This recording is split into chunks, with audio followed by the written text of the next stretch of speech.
siapa yang ada masalah pelupa teruk macam Abang Puan Nuriza ni, dah kena tengok video ni sampai habis. Sebab pelupa ni dia bukan sekadar alah lupa sikit je.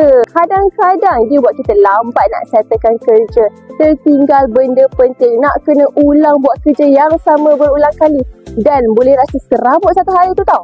Jadi untuk menjawab persoalan Nuriza tadi, suplemen mana yang bantu atasi masalah pelupa, saya showkan Mindtropic dan juga Mindtropic Junior. Konsisten amalkan 2 tablet sehari. Mindtropic untuk yang berusia 13 tahun dan ke atas. Mindtropic Junior ni pula untuk yang berusia 2 hingga 12 tahun. Alhamdulillah, ramai yang kongsikan lepas makan Mindtropic dan juga Mindtropic Junior ni, daya ingatannya bertambah kuat. Dulu baca buku 5 saat je dah lupa, tapi sekarang ni boleh ingat lagi apa yang dibaca 3 ke 4 hari yang lepas.